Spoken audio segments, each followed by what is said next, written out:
खजूर म्हटलं की आपल्या डोळ्यासमोर लाल रंगाचं आणि चवीला गोड असणारं फळ येतं. त्या फळांचे फायदे आपल्याला सर्वांना माहिती आहेत. तर आपल्या शरीरामध्ये जर रक्त कमी पडलं तर डॉक्टर आपल्याला खजूर खायचा सल्ला देतात. या आरोग्यदायी फळापासून आपण आरोग्यदायी एक पदार्थ बनवणार आहोत, तो म्हणजे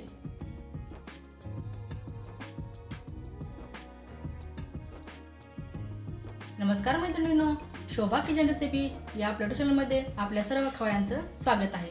तर आज आपण बनवणार आहोत खजुराची बासुंदी. चला तर मग सुरू करूया. तर ही अर्धी वाटी खजूर आहेत, त्याच्या बिया काढून घ्यायच्या आहेत आणि आता हे दुधामध्ये 10 मिनिट भिजवून ठेवायचे आहेत. ते बुडेल इतकं दूध घ्यायचं आहे आपल्याला. खजूर 10 मिनिट दुधामध्ये भिजून झालेले आहेत. आता ते मिक्सरमध्ये बारीक वाटून घेऊया. खजूर आणि दूध एकत्र वाटून झालेलं आहे. आता याला एका वाटीमध्ये काढून घेऊया. जी चांगली बारीक पेस्ट करायची घ्यायची आपल्याला.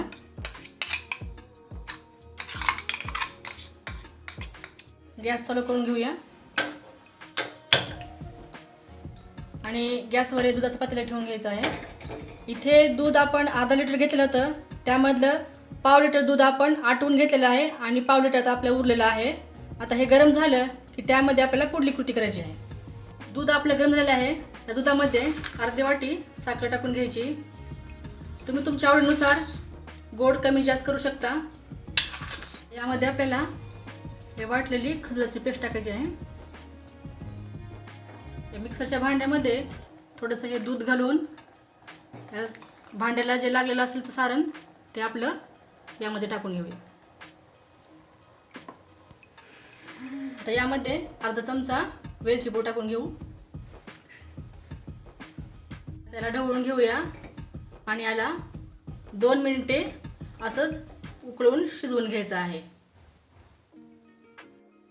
या बासुंदीमध्ये आपल्याला 5-6 केशराच्या काड्या टाकून घ्यायच्या आहेत. याने आपल्या बासुंदीला कलर छान येतो आणि स्वाद पण मस्त येतो.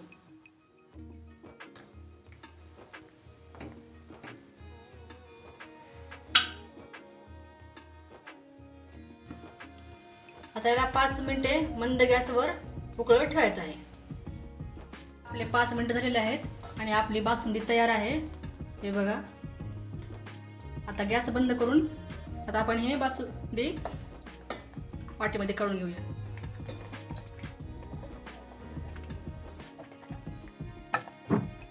ही खजुराची बासुंदी बनवून तयार आहे. तुम्ही हे नक्की करून बघा आणि कसा वाटला ते कमेंट्समध्ये सांगा. व्हिडिओ आवडल्यास व्हिडिओला लाईक करा, शेअर करा आणि चॅनलला सबस्क्राईब करा. धन्यवाद.